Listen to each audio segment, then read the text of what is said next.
प्रथम भाग पाठ 8 राजांक भोजी विषयटी को पढ़िबा ओ ता सहित ओ यार अभ्यासर प्रश्नोत्तर को करिबा। तेबे चलो आम चाटशाली। प्रथम श्रेणी हस खेल बहिर प्रथम भाग पृष्ठ संख्या 46 पाठ 8 विषय नाम राजांक भोजी। सांग माने तुमे माने भोजी निश्चय खाइथिबो। तुम जन्मदिन भोजी बा सांग मानक जन्मदिन भोजी बाहागर भोजी सेही परी एई वीडियो रे आमे माने राजांक भोजी विषय रे पढ़िबा। विषयटी को पाठ करिबा आगरु तळकु आस सांग माने छवि गुडी को देखि दबा कोन दिया जाईची। तळकु आस सांग माने तळ छवि रे तुमे माने कोन देखिबा को पाउछ। हां सांग माने जंगल जंगल भितरे पशु पक्षी माने धाडी होई चाली चाली जाउचंती। सांग माने कोउठ जाउथिबे से माने। हां सांग माने राजांक भोजी खाइबा को। सांग माने देखिला एई छवि रे केउ केउ पशु अछंती। ठेकुआ कइंच हनुमांकड़ हाथ रे कोन धरिची सांग माने। हां सांग माने गोलाप फूल। हनु पछरे भालू भालू हाथ रे कोन बड़ गोटे झुड़ी रे बहुत गुड़िए फूल। भालू निश्चय राजंक पई फूल नहीं जाउथबो। भालू पछरे हरिण मयूर गदिया गुंडुची मूसा साप आउ बिलुआ नना समस्ते राजांक भोजी को जाउचंती। सांग माने तळे को आस। तळ छवि रे हाथी भालू घोड़ा हरिण हनुमांकड़ जिराफ आउ बाघ मामू पसी भोजी खाउचंती। ठेकुआ आउ मांकड़ एमानंकु खाद्य परोसी देउची। एथर आस सांग माने आमे विषयटी को पढ़िबा। राजांक भोजी बणर राजा भोजी देबे। गोटे बणर राजा भोजी दउचंती। सांग माने बणर राजा किए। हां सांग माने बाघ मामू। सबु परजा उआसरे खाइबे। सबु परजा उआसरे खाइबे। परजा माने किए नहीं पशु पक्षी माने जो माने हाथ रे फूल धरी राजांक पाख को जाउचंती। सांग माने फूल गुडी को से माने कोन करिवे राजांकु उपहार रूपे देबे। डाक्कर पाई जीव माने सजबाज होई बाहरिले। राजा भोजी देबे बोली जेतेबेले डाक्कर पकेइले डाक्कर पाई समस्त जीव जंतु माने सजबाज हेले आ भोजी को बाहरिले। जेमते आमे माने भोजी खाइबा आगरु सजबाज होई बाहरी थाउ। भालू बड़ डालाटिए धरिथिला। देखिला सांग माने भालू हाथ रे कोन अछि। हां सांग माने बड़ डाला रे डालाए फूल। सेतिरे धळा धळा फूल सजा होई थाए। डाला भितरे धळा धळा फूल सजा होई रखाइथिला। हनु धरि थाए गोलाप कड़। हनु हाथ रे कोन थाए गोलाप खड़। एहाकू उपहार भाबरे राजांकु देबे आउ भोजी खाई फेरिबे। सबा पछरे बुढ़ा गधियाटी ढळी ढळी चालू थाए। देखो सांग माने भालू पछरे गधिया से ढळी ढळी चाली चाली जाउ थाए भोजी खाइबाकू। पर पुष्टा को आस सांग माने डब्बा रे खाइबा दरब थाए।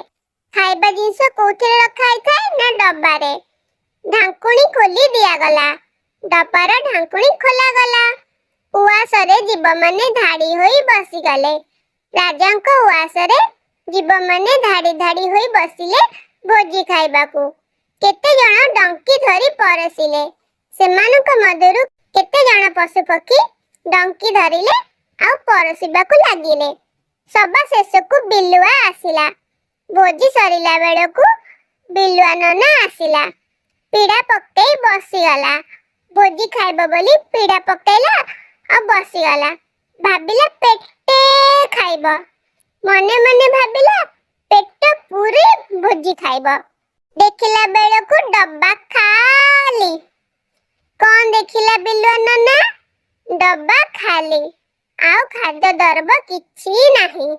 ଏଥିରୁ ଆମେ କଣ ଶିଖିଲେ? ଭୋଜି ଖାଇବାକୁ ଯିବାକୁ ହେଲେ ଜଲ୍ଦି ଜଲ୍ଦି ଯିବା, ଡେରିରେ ଗଲେ କିଛି ମିଳିବ ନାହିଁ। ଏଥର ଆସ ସାଙ୍ଗମାନେ ଅଭ୍ୟାସ ପାଠ କରିବା। 1 ନମ୍ବର ପ୍ରଶ୍ନ, ଆସ କହିବା।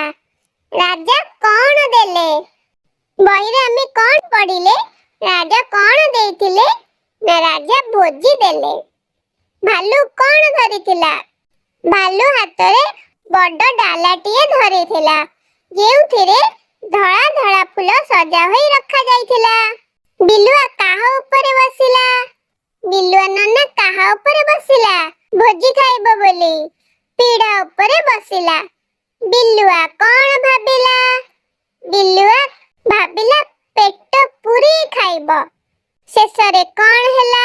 ଶେଷରେ ବିଲୁଆ ନନା ସବା ଶେଷରେ ଡେରିରେ ଗଲାରୁ ଭୋଜି ଶେଷ, ଖାଇବା ଡବା ଖାଲି। 2 ନମ୍ବର ପ୍ରଶ୍ନ, ଆସ ଛବି ଦେଖି କହିବା। ସାଙ୍ଗମାନେ ତଳେ କେତେ ଗୁଡ଼ିଏ ଛବି ଦିଆ ହୋଇଛି। ତଳେ ସେଇ ଛବି ଗୁଡ଼ିକ ନାମ ରହିଛି। ଆସ ଛବି ଦେଖିବା, ତଳେ ଦେଇଥିବା ଶବ୍ଦ ଗୁଡ଼ିକ ପଢିବା, ଆଉ ଛବିଟି କଣ ଆମେ କହିବା। ଏଇ ଛବିଟି ଡରେକା ଡାଳ, ଡାଳ। ଏହା ପର ଛବିଟି ଧରେ ଓକା ଢୋଲ, ଢୋଲ। ତା ପର ଛବିଟି କଣ ସାଙ୍ଗମାନେ? ଡଙ୍ଗା। ତଳକୁ ଆସ, ଜଟ, ଜଟ। ତାପର ଛବିଟି ଜରେକା ଜାଲ, ଜାଲ। ଶେଷ ଛବିଟି ବର୍ଗ ଜରେ ହସେଇକା ଜିଭ, ଜିଭ। ତଳକୁ ଆସ ସାଙ୍ଗମାନେ, ତାଲବେ ଶଗଡ, ଶଗଡ। ତାପରେ ମାଙ୍କଡ, କଢ, କଢ। ତଳକୁ ଆସ ସାଙ୍ଗମାନେ, ଗଧ, ଗଧ। ଓଧ, ଓଧ। ଧ ଦନ୍ତେ ନରେ ହସଉ, ଧନୁ। ଉପରେ ଥିବା ଶବ୍ଦ ଗୁଡ଼ିକର ଡ, ଡ, ବର୍ଗ ଜ, ଧ, ଧ, ଢ ଅକ୍ଷର ଗୁଡ଼ିକୁ ଗୋଲ ବୁଲାଇବା। ଏଥର ଆସ ସାଙ୍ଗମାନେ ଉପରେ ଥିବା ଶବ୍ଦ ଗୁଡ଼ିକରେ ଗୋଲ ବୁଲେଇବା। ଡ, ଡରେ ଗୋଲ ବୁଲାଅ। ଢ, ଢରେ ଗୋଲ ବୁଲାଅ। ଏଇ ଡରେ ଗୋଲ ବୁଲାଅ। ବର୍ଗ ଜରେ ଗୋଲ ବୁଲାଅ। ଏଇ ବର୍ଗ ଜରେ ବି ଗୋଲ ବୁଲାଅ।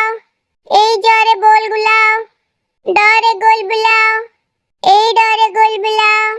ଏଇ ଢରେ ଗୋଲ ବୁଲାଅ। ଏଥର ତଳ ଛବିରେ ଧରେ ଗୋଲ ବୁଲାଅ। ଏଥିରେ ମଧ୍ୟ ଧ ଅଛି, ଗୋଲ ବୁଲାଅ।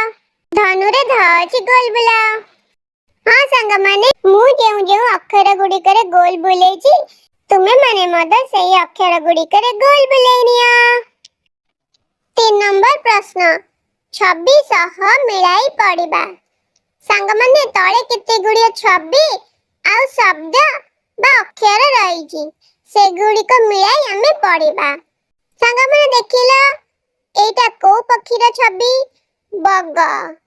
ବଗ ର ପର। ହଁ ସାଙ୍ଗମାନେ, ତଳ ଛବି ଗୁଡ଼ିକୁ ମଧ୍ୟ ଆମେ ସେମିତି ପଢିବା। ପଇଡ଼ ଜଳ, କଲମ ଧର, ଘର ଛପର କର। 4 ନମ୍ବର ପ୍ରଶ୍ନ, ଡ, ଢ, ଦ ବର୍ଗ ଜ ଅକ୍ଷର ଯେଉଁ ଶବ୍ଦରେ ଅଛି, ବାଛି ତା ତଳେ ଗାର ଦବା। ସାଙ୍ଗମାନେ ତଳେ କେତେ ଗୁଡ଼ିଏ ଶବ୍ଦ ରହିଛି, ସେଇ ଶବ୍ଦରେ ଡ, ଢ, ଧ ବର୍ଗ ଜ ଅକ୍ଷର ତଳେ ଆମେ ଗାର ଦବା। ଆସ ସାଙ୍ଗମାନେ, ପ୍ରଥମ ଶବ୍ଦଟି ବଗ। ଏଥିରେ ଡ ନାହିଁ, ଧ ନାହିଁ, ବର୍ଗ ଜ ବି ନାହିଁ। ତାପର ଶବ୍ଦଟି ଗଧ।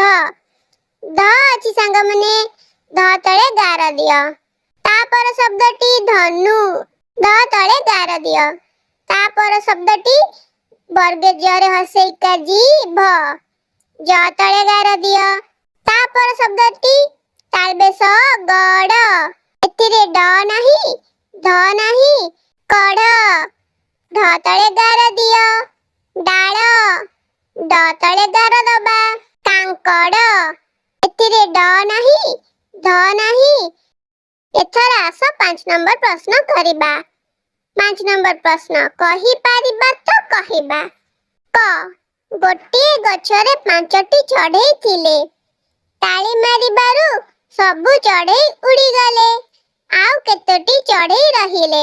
ସାଙ୍ଗମାନେ, ଗୋଟିଏ ଗଛରେ 5ଟି ଚଢ଼େଇ ଥିଲେ। ତାଳି ମାଡ଼ ଶୁଣି ଚଢ଼େଇ ଗୁଡ଼ିକ ଉଡ଼ିଗଲେ। ତାହେଲେ ଆଉ କେତୋଟି ଚଢ଼େଇ ରହିଲେ? ହଁ ସାଙ୍ଗମାନେ, କିଛି ନାହିଁ। କିଛି ନାହିଁକୁ ଆମେ କେମିତି ଲେଖିଥାଉ? ଶୂନ। କିପରି ଲେଖୁ? ଗୋଲ। ହଁ ସାଙ୍ଗମାନେ, ଏହିପରି ଶୂନ ଲେଖା ଯାଇଥାଏ। ख ନମ୍ବର ପ୍ରଶ୍ନ, କୁନୁ ପାଖରେ 3ଟି ବେଲୁନ ଥିଲା। 3ଟି ଯାକ ବେଲୁନ ଫାଟିଗଲା। ଆଉ କେତୋଟି ବେଲୁନ ରହିଲା? ସବୁ ଯାକ ବେଲୁନ ଫାଟିଗଲା। ଆଉ କେତୋଟି ବେଲୁନ ରହିଲା? କିଛି ନାହିଁ। 0ଟି ବେଲୁନ ରହିଲା। 6 ନମ୍ବର ପ୍ରଶ୍ନ, କିଏ କାହା ସହିତ ସମାନ ଗାର ଟାଣି ଯୋଡ଼ିବା? ଉପରେ 3ଟି ଗୋଲ, ତଳେ 3ଟି ଗୋଲ ଭିତରେ କେତେ ଗୁଡ଼ିଏ ଛବି ରହିଛି। ଆମେ ସେଇ ଛବି ଗୁଡ଼ିକୁ ସମାନ ଛବି ସହିତ ଯୋଡ଼ିବା। ପ୍ରଥମ ଗୋଲରେ ପତ୍ର ଚିତ୍ର ଅଛି। ତଳେ ଥିବା ପତ୍ର ଚିତ୍ର ଗୋଲ ସାଙ୍ଗରେ ଗାର ଟାଣ। ଦ୍ୱିତୀୟ ଗୋଲରେ ଫୁଲ ଅଛି। ତଳେ ଥିବା ଫୁଲ ଗୋଲକୁ ଗାର ଟାଣ। ତୃତୀୟ ଗୋଲରେ କ'ଣ ଅଛି ସାଙ୍ଗମାନେ? ହଁ ସାଙ୍ଗମାନେ, ଆଇସ୍କ୍ରିମ। ତାହେଲେ ତଳେ ଥିବା ଆଇସ୍କ୍ରିମ ଗୋଲରେ ଗାର ଟାଣି ଯୋଡ଼ି ଦବା। 7 ନମ୍ବର ପ୍ରଶ୍ନ, ପାଠ 8ର ଛବି ନମ୍ବର 2 ଦେଖି କହିବା। ତାହେଲେ ପ୍ରଥମେ ଆମେ ଛବିକୁ ଯିବା। ହଁ ସାଙ୍ଗମାନେ, ଦ୍ୱିତୀୟ ଛବିରେ କ'ଣ ଦେଖିବାକୁ ପାଉଛୁ ଆମେ? ଦ୍ୱିତୀୟ ଛବିରେ ହାତୀ, ଭାଲୁ, ଘୋଡ଼ା, ହରିଣ, ଜିରାଫ, ବାଘ ମାମୁଁ ଆଉ ହନୁ ମାଙ୍କଡ଼ ବସି ଭୋଜି ଖାଉଛନ୍ତି। ଆଉ ସାନ ହନୁ ଠେକୁଆ ଖାଦ୍ୟ ପରସୁଛନ୍ତି। ଏଥର ଆସ ପ୍ରଶ୍ନର ଉତ୍ତର ଦବା। କ, ମାଙ୍କଡ଼ ପାଖରେ କିଏ ବସିଛି? ମାଙ୍କଡ଼ ପାଖରେ ହରିଣ ବସିଛି। କେତେ ଜଣ ଭୋଜି ଖାଉଛନ୍ତି? ଆସ ସାଙ୍ଗମାନେ ଗଣିବା। ହାତୀ ଜଣେ, ଭାଲୁ 2 ଜଣ, ଘୋଡ଼ା 3 ଜଣ, ମାଙ୍କଡ଼ 4 ଜଣ, ହରିଣ 5 ଜଣ, ବାଘ ମାମୁଁ 6, ଜିରାଫ 7। 7 ଜଣ ପଶୁ ଭୋଜି ଖାଉଛନ୍ତି। ଆଉ 2 ଜଣ ପରସୁଛନ୍ତି। ପର ପୃଷ୍ଠାକୁ ଆସ। 8 ନମ୍ବର ପ୍ରଶ୍ନ, ଛବି ଦେଖି ବାକ୍ସରେ ଲେଖିବା। ତଳେ 2ଟି ବାଘ, ବାକ୍ସରେ 2 ଲେଖାଯାଇଛି। ତଳ ଚିତ୍ର ଗୁଡ଼ିକୁ ଆମେ ସେମିତି ଗଣିବା ଆଉ ବାକ୍ସରେ ଲେଖିବା। ଦେଖିଲେ ସାଙ୍ଗମାନେ, କେତୋଟି ହରିଣ? 1ଟି, 2ଟି, 3ଟି। ହଁ ସାଙ୍ଗମାନେ, ବାକ୍ସ ଭିତରେ 3 ଲେଖିବା। ଏଥର ତଳ ଛବିକୁ ଆସ। କେତୋଟି ମାଙ୍କଡ଼? 1ଟି, 2ଟି, 3ଟି, 4ଟି। 4 ଗୋଟି ମାଙ୍କଡ଼। 4 ଲେଖ ବାକ୍ସ ଭିତରେ। ତଳେ କେତୋଟି ଫୁଲ? 1ଟି, 2ଟି, 3ଟି, 4ଟି, 5ଟି ଫୁଲ। ବାକ୍ସ ଭିତରେ 5 ଲେଖିବା। 9 ନମ୍ବର ପ୍ରଶ୍ନ, 6ଟି କାଠିର ଚିତ୍ର କରିବା। ତଳେ ଖାଲି ଥିବା ସ୍ଥାନରେ ଆମେ 6 ଗୋଟି କାଠିର ଚିତ୍ର କରିବା। ସାଙ୍ଗମାନେ, ମୋ ପରି ଗାର ଟାଣି କାଠିର ଚିତ୍ର କର। 1ଟି, 2ଟି, 3ଟି, 4ଟି, 5ଟି, 6ଟି। 10 ନମ୍ବର ପ୍ରଶ୍ନ, ଚାଲ ଲେଖିବା। ତଳେ କେତେ ଗୁଡ଼ିଏ ଅକ୍ଷର ଲେଖା ହୋଇଛି। ଆମକୁ ସେମିତି ଗୋଲ ଗୋଲ ଲେଖିବାର ଅଛି। ଆସ, ପ୍ରଥମ ଅକ୍ଷରଟି ଟ। ଏହି ଧାଡ଼ି ଭିତରେ ଗୋଲ ଗୋଲ କରି ଟ ଲେଖ। ଟ ଟ ଟ ଟ। ହଁ ସାଙ୍ଗମାନେ, ମୋ ପରି ଟ ଲେଖ। ତାପରେ ଅକ୍ଷରଟି ଲ। ଲ ଲେଖ ସାଙ୍ଗମାନେ। ଲ ଲ ଲ। ତାପରେ ଅକ୍ଷରଟି ଳ। ଳ ଲେଖ। ଳ ଳ ଳ।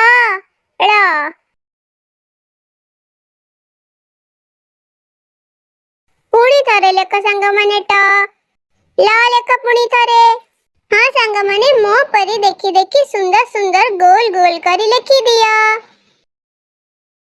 ସାଙ୍ଗମାନେ ପ୍ରଥମ ଶ୍ରେଣୀ ହସ ଖେଳ ବହିର ପ୍ରଥମ ଭାଗ ପାଠ 8 ରାଜାଙ୍କ ଭୋଜି ବିଷୟ ପାଠ ଓ ଏହା ସହିତ ଏହାର ପ୍ରଶ୍ନ ଉତ୍ତର ଆଲୋଚନା ଏଇଠି ସରିଲା। ବିଷୟଟିକୁ ଭଲ ଭାବରେ ବୁଝିବାକୁ ହେଲେ ଭିଡିଓଟିକୁ ବାରମ୍ବାର ଦେଖିନିଅ। ବୁଝି ସାରିଲା ପରେ ଯାହା ଯାହା ଜାଣିଛ ମନେ ପକେଇ ଗୁରୁମା ବା ଗୁରୁଜୀଙ୍କୁ କହିଦେବ। ଏଇଠି ରହୁଛି, ଆଉ ଗୋଟିଏ ଭିଡିଓ ନେଇ ଜଲ୍ଦି ଆସିବି ବୋଲି କଥା ଦଉଛି। ଲାଇକ୍, ସେୟାର, ସବସ୍କ୍ରାଇବ ପାଇଁ ଛୋଟ ଅନୁରୋଧଟିଏ କରୁଛି। Thanks for watching.